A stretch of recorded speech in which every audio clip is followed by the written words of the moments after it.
The first excellent World War II RTS game is finally here. Relic Entertainment, the same people who brought us Homeworld and Dawn of War, come out with a really fast-paced action RTS set in World War II that just blows everything that's come before out of the water and is going to set the bar really high for anybody that's trying to bring a World War II game out after this.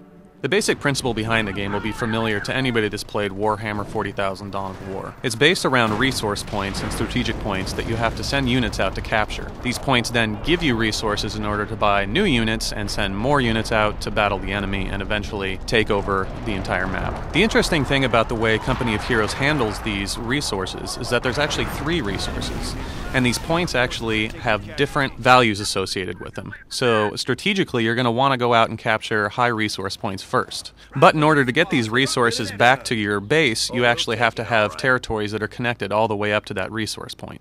That means in order to cut off the supply lines of an enemy, you can actually just go past their front line and take out one of their points, and then they're not going to get any more resources. Both the Axis and the Allies have a lot of different units that they're going to bring out onto the field.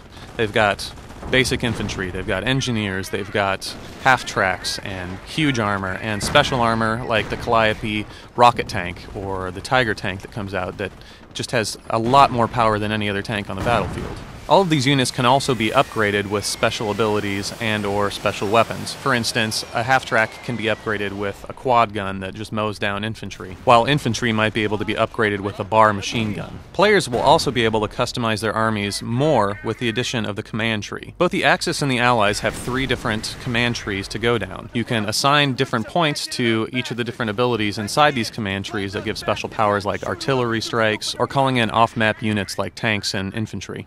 All of this is put together in a completely destructible environment. That means the map is going to change absolutely drastically by the end of the game. Whether it's in a single-player campaign mission or a multiplayer map, everything can be wiped out. That means walls, buildings, hedgerows, whatever you can see can be destroyed. What this does is open up new strategic options like new cover and new choke points. So players are really going to have to think about what they destroy before they destroy it. The game comes with both a single-player campaign and a multiplayer and skirmish modes. The campaign follows Able Company and Fox Company paratroopers from the storming of Normandy to the defeat of the 7th Army. The entire campaign is presented with great briefings and amazing cutscenes using the in-game engine. Campaign missions themselves mostly stay away from the tired idea of finding a base and destroying it. These missions are structured like they might be in real life, such as capturing a road and protecting it, capturing a town and holding it from a German counterattack, or cutting off the path of retreat of the German army so it can't escape and reinforce later into the war. All of these missions are incredibly exciting and introduce players into some of the more complex gameplay mechanics over time in order to get you up to the point where you really can play skirmish and multiplayer effectively. Multiplayer and skirmish take ideas that Relic has thought up before with Dawn of War and makes them even more exciting. Those extra resource points really create new opportunities for strategic decisions. And the best mode in multiplayer also takes advantage of new points called victory points. These act a lot like victory points do in Battlefield 1942, where once a player captures this, tickets start ticking down on the other team's side. All of the skirmish and multiplayer maps are designed with all of these victory points and strategic points in mind. One of the interesting things about Company of Heroes multiplayer and skirmish modes is that actually capturing these points and then holding them can be pretty difficult. The reason for this is because it's actually hard to set up successful static defenses. Instead, defensively minded players will have to go for more mobile options. This includes weapons like anti-tank guns and 50 caliber machine guns. These defensive options actually take some time to set up and take down and move, but once they're set up, they're incredibly powerful. The only thing is these weapons have an arc of fire and a range of fire, so if an enemy manages to flank these groups, they're actually going to get killed pretty easily.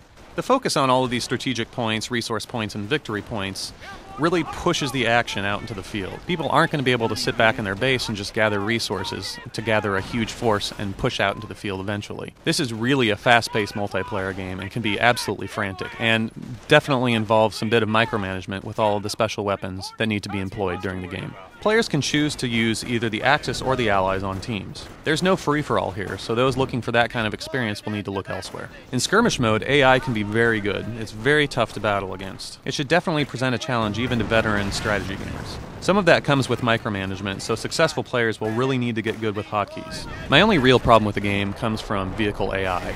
While their target recognition is good, their pathfinding doesn't necessarily always turn out the way you would hope. Giving 2 vehicles in order to go to one place at the same time will actually cause them to run into each other and get stuck. While you can get around this by ordering them individually, it definitely would be nice to be able to tell a group of tanks to move forward and have them move forward in a line instead of trying to go to the same spot. Visually, Company of Heroes is absolutely excellent. There's amazing detail in all the units and buildings, including flaps of bunkers that go flying up when a 50 caliber machine gun starts firing. The completely destructible environment is absolutely awesome. Landscapes are changed by the end. The effects that make that happen are absolutely brilliant. One very important piece of that puzzle that was given tremendous attention was actually the sound. You don't often hear that sound is one of the best features in an RTS game, but Relic has really put a lot of time into this and made it absolutely fantastic. Company of Heroes is definitely a game you're going to want to pick up if you're a strategy fan that likes fast action. This is definitely one of the best RTSs I've played in a long time. Even if you're not a fan of the World War II setting, this is definitely a game you're going to want to look into.